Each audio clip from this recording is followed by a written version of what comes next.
Okay, so this month we have been talking about health, and we thank Caro for sharing with us. Then we thank Pastor Barnabas for also sharing with us last week. And today we are talking about healthy relationships. We are all in a relationship, are we? And I'm not talking about boyfriend-girlfriend relationship. We are all in a relationship, are we? Sasa, one of the things that we will learn is that as we interact nicely, Cindy. So when we talk, don't be afraid. This is church. And in church is where there are deepest relationships. So we are just going to enjoy ourselves and enjoy the relationships that we have. So how many people have been, thank you. How many people have been or have communicated with a close friend of theirs in the last 6 months? A very, very, very close friend. Well done. The last 3 months? Well done. The last 1 month? Well done. This past week? Hey, you guys.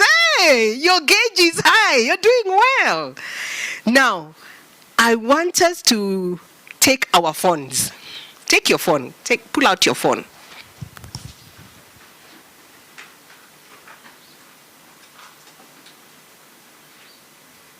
You have your phone ready? Go to the selfie mode. Tuko church. We are in church. Selfie. If you have kabambe, don't worry. Just talk to the person who is close to you. You can borrow their phone. Once they are done with the exercise. It's okay. I know I also had kadude at some point. So, can you smile? First smile. In church sometimes we come na tunakuja na sura ya kazi. We come with our faces so serious, as if our God is so serious and he is not in a relationship with us. So, can we smile? Smile, smile, smile. Give me a big smile. Aha, I like that. Now take a selfie with that smile. Take a selfie while you're smiling. Can even take with your friend, together, if it's mother, daughter, Take a selfie, friend, husband, wife, whichever. Take a selfie, a proper one. The ones that show like, hey, you are not even in this world. Hey. Have you taken? Now, you can send it to your friend. Either you save it and send it later to your friend. If you're able to, send it to your friend right now. One of your best friends, okay?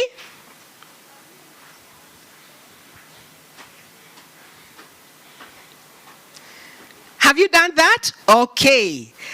Let us continue. So this is what happens. Many times when we think about our friends, what runs through your mind? You think about good things. Sometimes you think about ugly things, maybe they have said to you. Sometimes you think about the relationships that you've had that have been so deep, yet in that same relationship, you have been so hurt. It is in relationships that we get so hurt. But it is in these same relationships that we get healed. Let me repeat that. It is in relationships that we get hurt and deeply hurt. But it is in relationships that we also get very healed and really healed.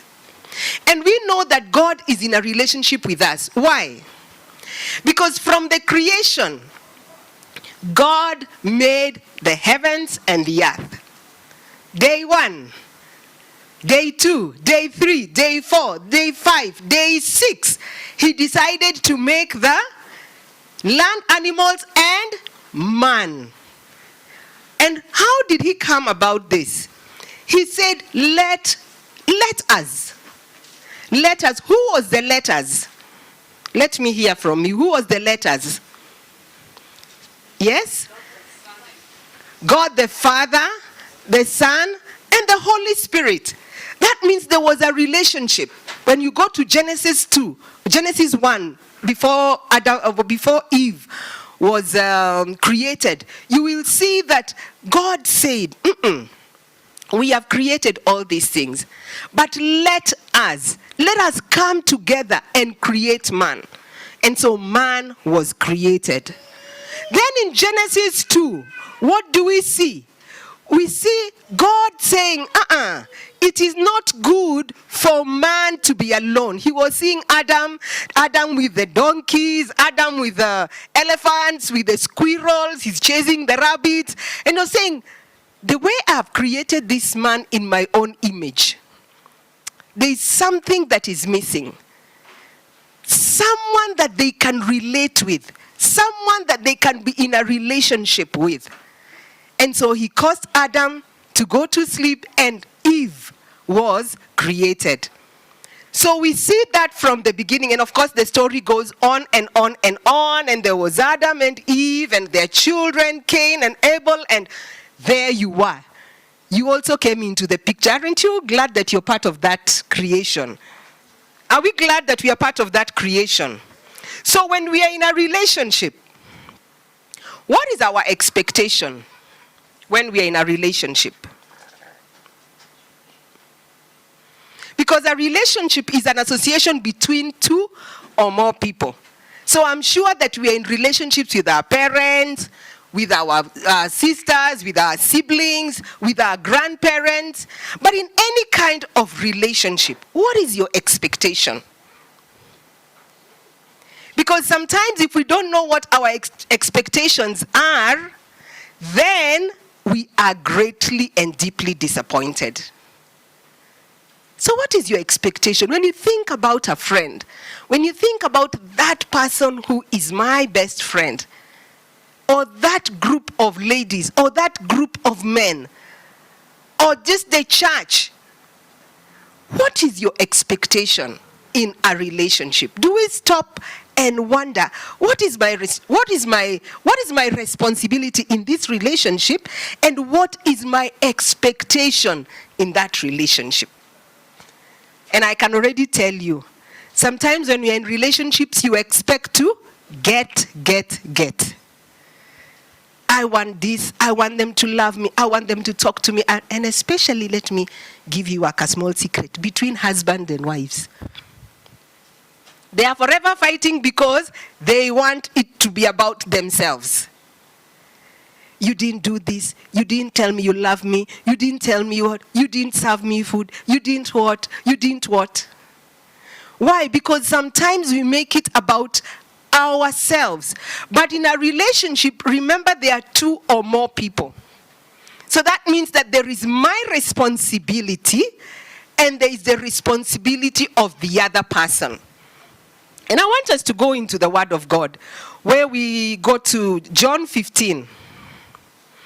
Now, when we look at John 15 is known as the farewell chapter.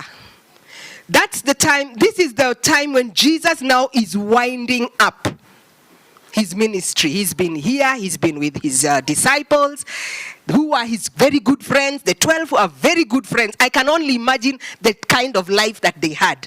Going for swimming together, or you think they didn't have fun? They did have fun.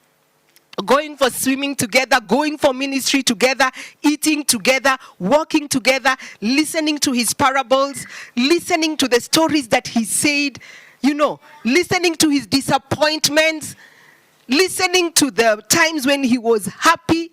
So now, during this time, when you look at from chapter 13 way to chapter 17, we look at Jesus now beginning to wind up his ministry. And in that, when we get to around 13, we see Mary even anointing Jesus. She doesn't know what she's doing. Remember the box, the alabaster box? She breaks it, but she does not know what it's all about. Sorry, let me see.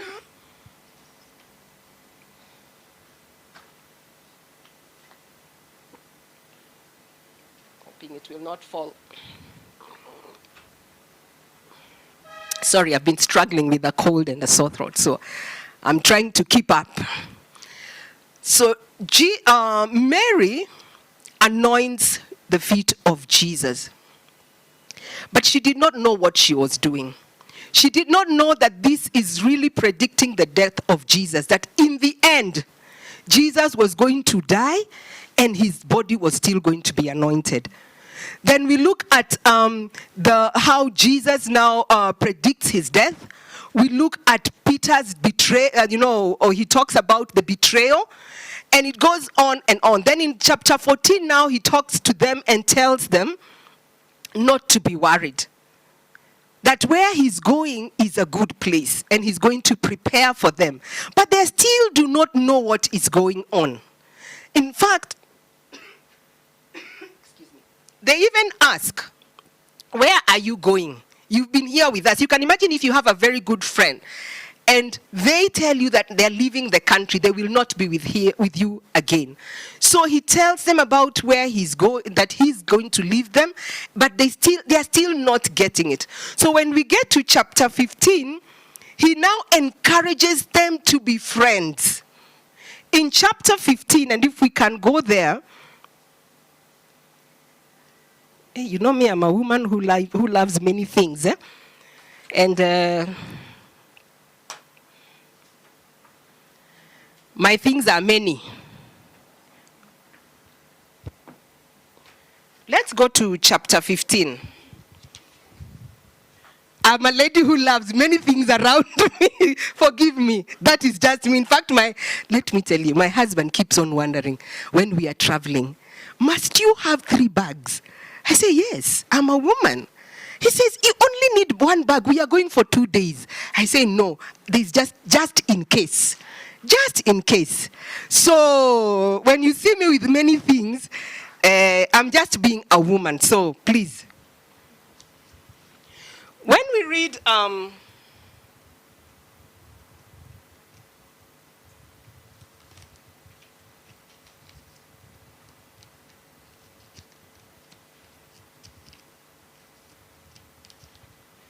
we read John 15, Christ talks about, he's talking to his disciples. He talks to them about, I am the vine and my Father is the gardener. He cuts off every branch in me that bears no fruit. And then he continues down, and at some point he says that we are the branches. But when we come to verse 11, he says that I have told you this. That is John 15 and 11. I have told you this, so that my joy may be in you and that your joy may be complete. My commandment is this: love each other as I have loved you. Greater love has no other than this, that he lay his life for a friend. You are my friends if you do what I command. I no longer call you servants, because a servant does not know his master's business. Instead, I have called you friends. For everything that I have learned from my Father, I have made known to you. You did not choose me, but I chose you and appointed you to go and bear fruit, fruit that will last. Then the Father will give you whatever you ask in my name. This is my commandment. And he finishes in that verse saying, love each other. This is a commandment that we have been given. This is a commandment that we have been given by Christ, that we will love each other. That we will love each other. That's a command that we've been given. It's not like an option. You know, if you're told you may love each other. But when it's a command, and those who have been in maybe in a school where, you know, there is a military school, when there is a command, you're told go. When you're told go, you go. When you're told jump, when you're told stop, you stop. So this is a command that we have been given by Christ, that we need to love each other. And I like what it says, because it reminds us that if we are in a relationship is not just a one-way thing, but it is from the Father to the Son and to us. I like where it says that I am the vine, but there is a gardener, showing us that there is a relationship between the Father and the Son. And when he was telling them that, it was not just a story, but he was telling them that so that he can show us the example, and we can live in that example of that relationship. The relationship that he has had from the Father, the relationship between the Father and the Son. So when we look at the Bible, we see the relationships going on and on. From the first chapter in Genesis 1, letters. And we are still seeing Jesus being born, Jesus having his disciples, but he's still talking about the relationship that he has with his Father. It continues on and on. And sometimes, I wonder what kind of relationship that they had. And I don't know what kind of relationships that you have. Are they deep relationships, or do you enjoy surface relationships? Personally, I really enjoy deep relationships because I love to keep friends. If you're my friend today, I want to know that 20 years from now, we are still friends. So that we are doing life together. Why? Because when you're in a friendship, there are things that you share with your friend. And those things can be very deep. So when your friend leaves you, it's almost like they've gone away with part of you. They've gone away with part of your secrets, because in a deep relationship, you do really open your heart and you're vulnerable to that person. So I go back. Where do we get hurt, or where do we get healed? In relationships. What is your expectation in a friendship or in a group of friends? And this one, I would kindly request that you turn to your neighbor and tell them what is your expectation in a friend, or of a friend, or group of friends. Please turn to your neighbor and answer that question. So both of you had expectations, eh? Oh, good. So this is what you expect, and this is what I would expect from a friend. What are the expectations that we have of a friend? I don't know if you mentioned loyalty, support, proper communication, forgiveness. And when we talk about loyalties, that tuko na wewe, we are one, eh? When we talk about support, is that I can call you anytime. That is what you're expecting from a friend or a group of friends or even a church family. I can call you, I can come and visit, you can come and visit. Forgiveness, when there is hurt, we are able to face each other and forgive each other. And let me just dwell a bit there. As Christians, it's very hard for us to forgive. And even if we forgive, it's hard for us to heal. Sometimes we pretend a lot and we put that face of Christianity.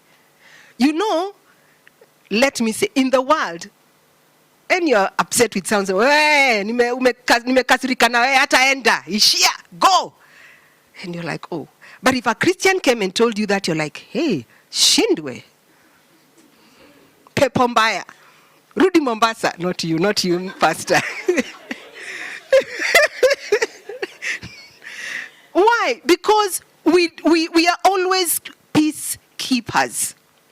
We want to keep peace.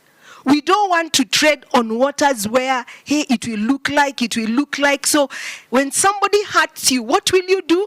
You want to be a peacekeeper. So you will not tell them that, you know what? You really hurt me by what you said. I really value that openness and authenticity. And may I say that if I've ever hurt you, please come to me and tell me, I didn't like the way you looked at me. Grace, I didn't like what you said to me. I will receive it. Sometimes it's hard to receive, but it is good. Because if we don't learn to do that, then are we going by what the command of God has said, that we should love one another? Love is deep. Love is patient. Love is kind. Love is gentle. Love is long-suffering.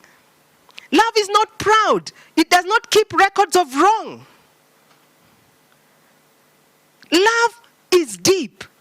So if I love you and if you love me, then, and we are having a healthy relationship, then come to me and tell me, my sister, the other day I was ... But you know what? I choose to forgive you. I will be so blessed. And allow me to say the same thing to you, because we are in a relationship and we are growing. That's how we grow.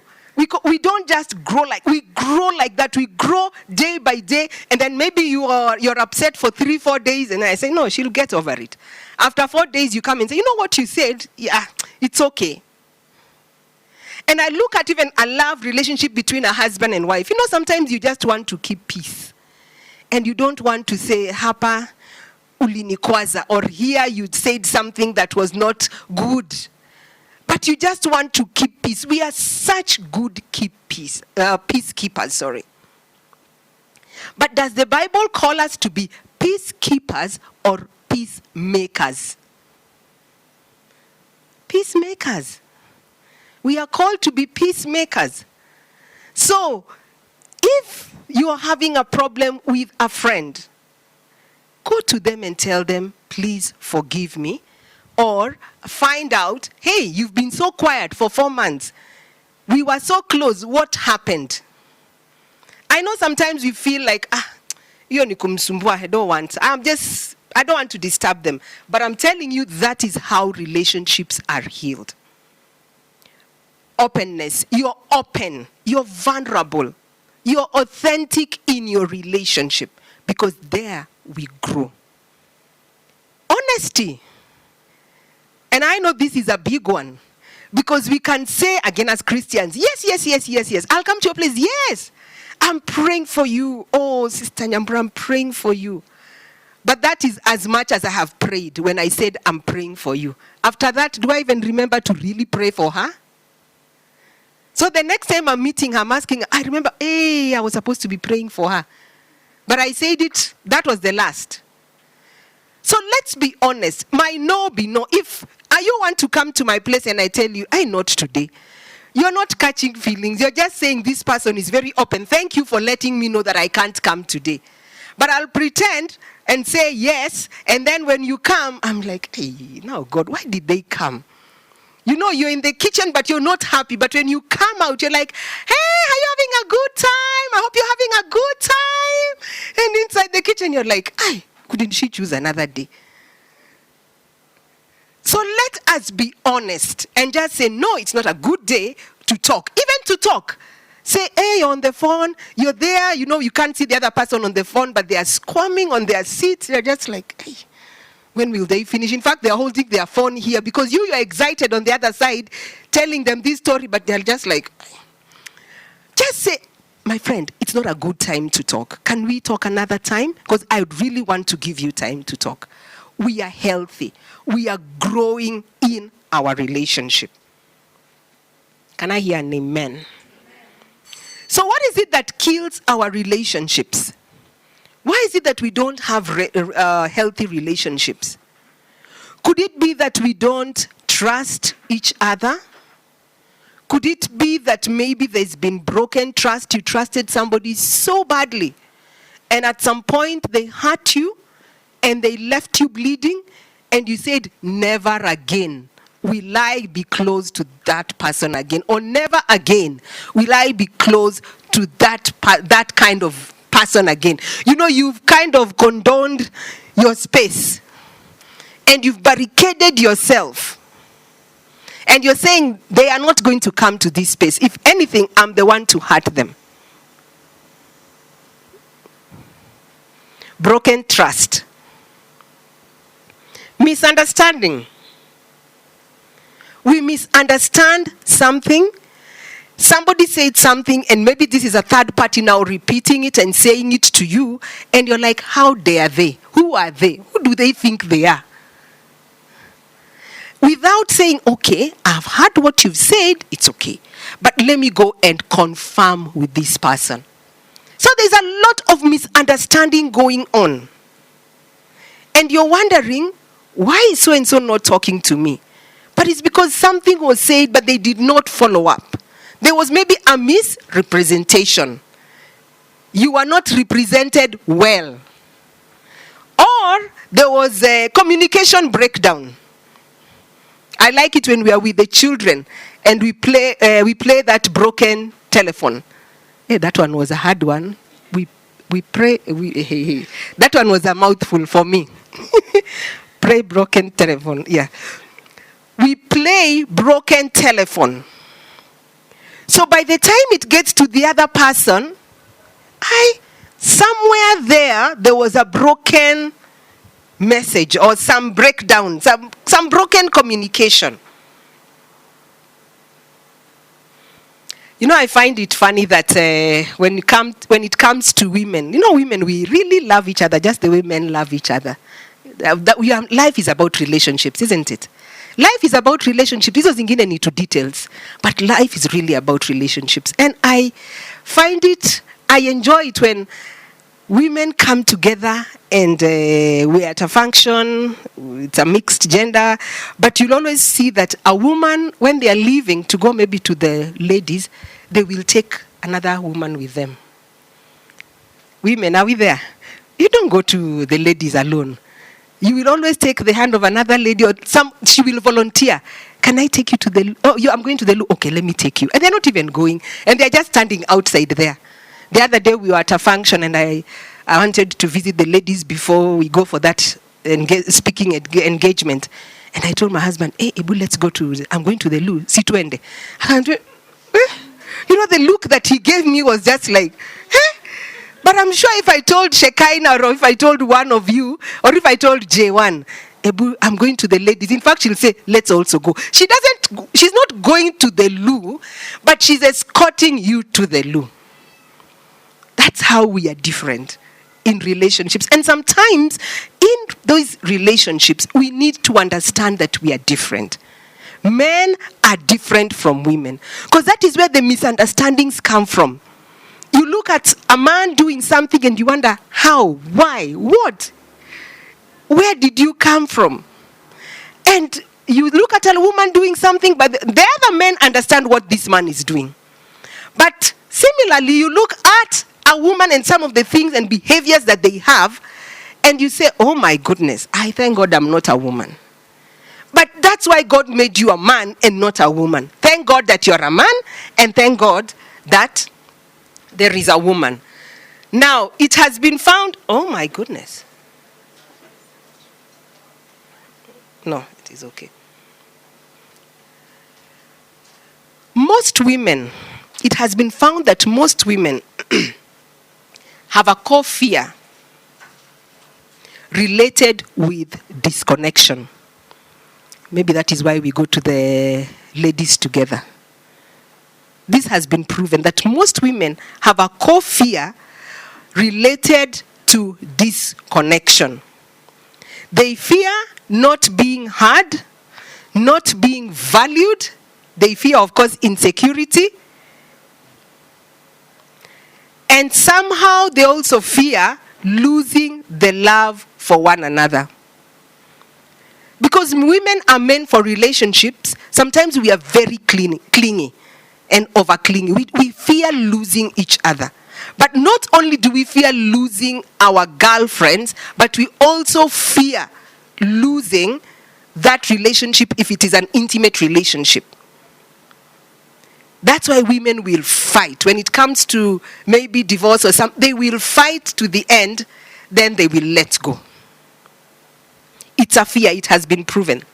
But most men, on the other hand, have a core fear of helplessness, of feeling controlled, and they fear getting stepped on. So when you see that as a lady, you're trying to say your point, and there is resistance somewhere, just know that man is feeling that, no, I'm the one who needs to be there. I'm the one who needs to be giving that point. Because they fear being helpless and feeling controlled. So they will allow you to give your opinion, but when they see the control is too much, and I can also reference this to when in a marriage or in a married couple's relationship. When there is a little control coming from the man begins to resist. So what is your core fear? Do you also have core fears, whether you're a man or a woman? What's your core fear? Is it a fear of helplessness? And in that way, I would say powerless or being controlled. Is it a fear of rejection, abandonment, disconnected from others? Is it a fear of failure? Generally, when it's just general. Is it a fear of you being inadequate? Is it a fear of being pained both emotionally and physically? Is it a fear of being cheated or ripped off or taken advantage of? Is it a fear of being humiliated? As I'm going down the list, is it a fear of being manipulated? Is it a fear of being isolated? Our core fears will cause us to fight, flight, or freeze. Our core fears will cause us either to fight, to, flee, or to freeze. So when you're in a relationship with someone, if you have a core fear, when they begin to say certain things or behave in a certain way, sometimes you will find yourself fleeing, freezing, or fighting. Because it's a fear. And where is this fear coming from? It could be coming from your past. It could be coming from, Pastor shared last week about Mephibosheth. Maybe you were dropped. And so that core fear of being left alone, you keep on fighting it, and what happens? You cling to that person. I'll give you an example. When I was a young girl, I'll not say when, but I was a young girl. Not a young adult. I was an adult. Even now I'm a young girl. I can say, it's how you feel. Me, I'm a young girl. Mzee ni wewe. So, I was in a relationship hoping to get married, and everything was going on very well.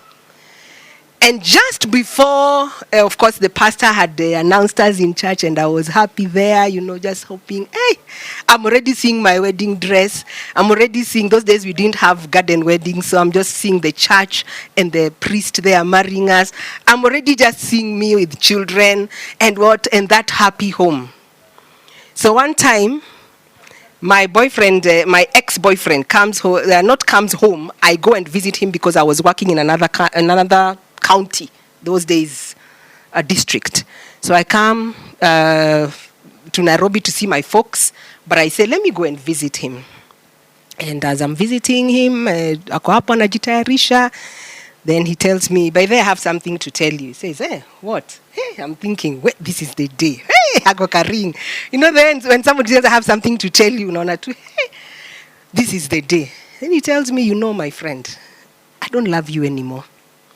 It is over. And I say, Ujama, I think there are so many things in his mind, so he's not serious. He tells me, my friend, so I tell him, what? He tells me, it is over. I don't love you anymore. The love that I had for you is gone. There's nothing. And in my head, I'm imagining, hey, the church in Kerugoya, they are waiting for a good report as I go back, how the man is doing, because we had both worked there, then he was coming back. I'm just thinking, all these things are playing in my mind. I'm saying, no, it's not. And I said, no, let's go for this wedding. So we go for the wedding. And at the wedding, he just walks away, and I'm thinking, no, this guy, pengine, something is wrong somewhere. But he told me very well, it is over. I don't love you. This relationship is gone. So I'm wondering, so he leaves and he goes. And that was the last. He alienda na akaendanga, like in the movies. You just see somebody's, and I'm thinking, maybe he's going to turn and say, hey, bye. Akuna, he just went and went and went. I was in shock. I didn't know anybody in that wedding, so I went back to my folks' place. So my folks are asking, so how is so-and-so? Did you enjoy yourselves? Where did you go to? Mulienda happy? I told them, Dad, Mom, never ever ask me about that person again. Hey, wakanyamaza. Kasema, all right. That was it. Fast forward, we get married. We got healed. Somebody encouraged me, and in that process, I met Barnabas through a wedding, and as he was encouraging me, he encouraged me and encouraged me. I told him, look, I'm coming from a broken relationship, so I don't want manenos. I don't want anything to do with relationships. That is anything that works with a trouser. I don't want. So just stick to we are just friends. You're just my brother. I am your sister. Said, oh, okay. So fast forward, he encourages me and encourages me. We became very good friends. So he just would encourage me, and as the Lord had it, he encouraged me to the aisle. That's a story for another day. He encouraged me, but that's a story for another day. But when we got married, in our first years of marriage, something happened that made me think a lot. Because anytime that we had a hot fellowship, you know what a hot fellowship is? Married couples have hot fellowship. Every time that we had hot fellowship, every time that we had an argument, Barnabas would feel the heat is too much because I have words. The Lord has blessed. I told you I like many things. And this one of the things that I love is many words. So I have many words. So we'd get into this hot fellowship and my words are just coming. And he would feel, this lady, this thing is too hot. And he would walk away. Wow. Trigger.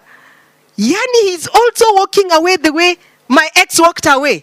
Where is he going to? Hey, and now I'm following him with words. And he's like, just leave me alone.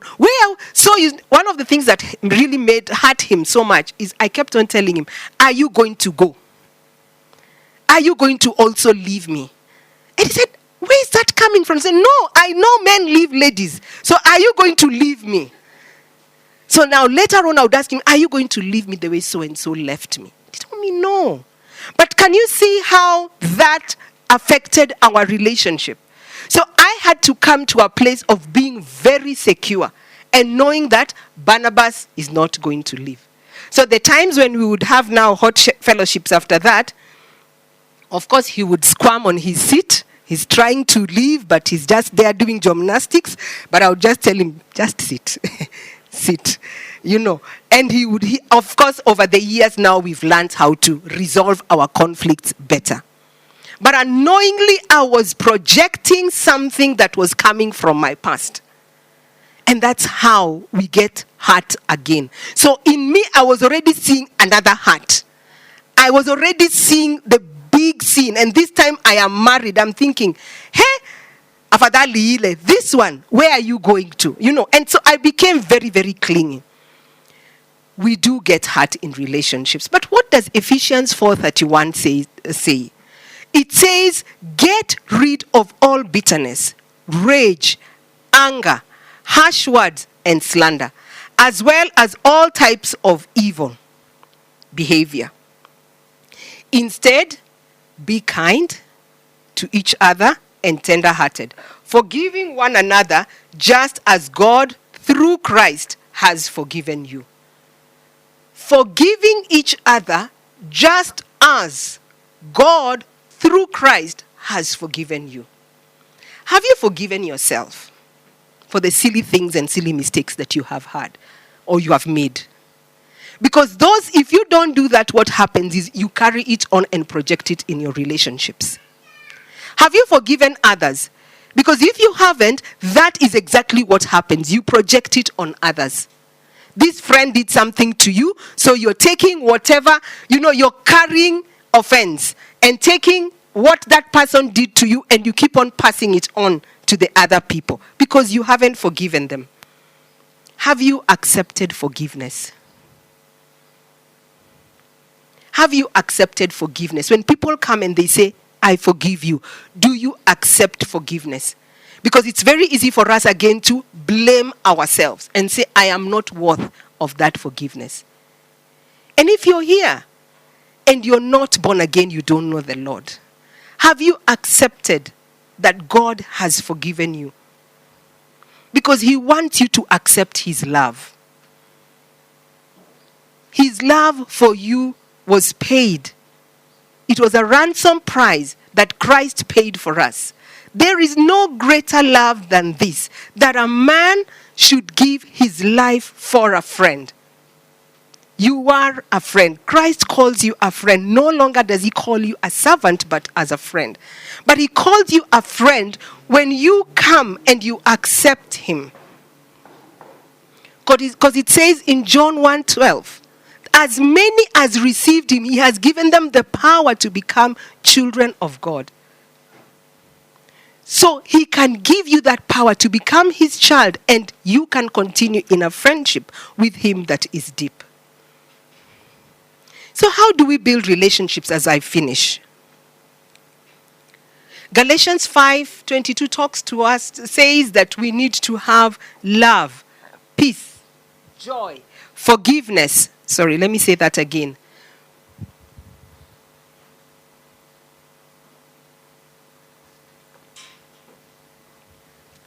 Be patient with me this morning, please. Just be kind to me and be patient with me.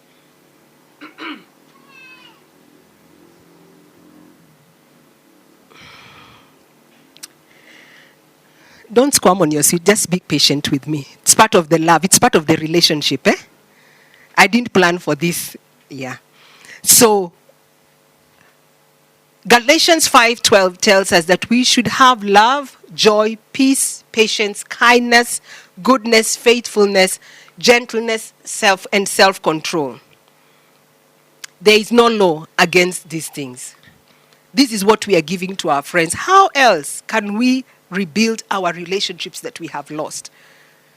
Commit the relationship first and foremost to the Lord. Commit it to the Lord. We need to communicate better. We release our relationships. We rebuild our relationships by going out of our way and finding things that we can start doing. And this is important. When I'm in a relationship, there are things that I want to start doing, stop doing, and continue doing for that relationship to grow. Whether it's mother, father, parents to you, or siblings, or husband and wife, boyfriend, girlfriend, whatever it is. What are the things that I'm going to say I will start doing, stop doing, and continue doing in regard to that relationship? As we continue, we are learning how to communicate effectively. How am I going to do this? Not judging others. Thinking yourself of others better than yourself. Let's think of others better than ourselves. You don't know it all. I don't know it all. We need each other. So I will not judge others. I will be honest and transparent. My no is no and my yes is yes. We'll do fun things together. We will have moments that are, I call them those wonderful moments, where our relationship is a good relationship. We are not just, the way we sometimes when we come to church and we tuko na sura ya kazi, our facial expressions really just, they repel. They just make that person walk away and say, I cannot even say hi to them. That's why I asked you to take a selfie with a smiling face. That means you're able to have a smiling face. I looked at most of you and you all had smiling faces. So that means you're able to have a smiling face. So can you give that smiling face? Can you give that smile to that other person? Because that is how you build relationships. That is how you invite people in your lives or in our lives. Be slow to speak slow to speak, and quick to listen. Some of us, we were born when the tokameter, unaona ile ya ku measure talks and the speech, tokameters were out of stock in heaven. So tuko hapa tu, the only time that we can stop to talk is when we go to sleep. In fact, sometimes Barnabas tells me, hey, it's time to sleep. I say, hey, by the way, do you remember? Now it's 1 a.m. We have had stories, long stories, but there's one more that I must tell you before the cock crows. Tokameter was out of stock in heaven during that time. But we have to learn to give others the opportunity also to speak. So I have learned to be slow in speech, or slow to speak and quick to listen, because there is something that somebody else has to say. Using I statements instead of you, this will help us build our relationship. You didn't call me. You've not been calling me. You're in Mombasa, you don't even call me. The minute you say that, a wall comes up. But when you say, I would really love it if you called me, it makes me feel, and you tell them what it makes them feel. I feel not cared for when you do this. I feel maybe that we need to go for. But so when you're using I statements, it helps you to think about what you're saying and what you're feeling out of that neglect or out of the fear, your fear. Are we together? Those you statements, they create barriers. Whenever you have a you statement, it creates a barrier and it just provokes anger or embarrassment or creates feelings of worthlessness. But when you use an I statement, on the other hand, it helps you to share a feeling and a concern.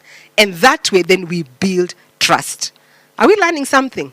So when I use an I statement, it helps to build trust. It shows the other person that, yes, they are worthy.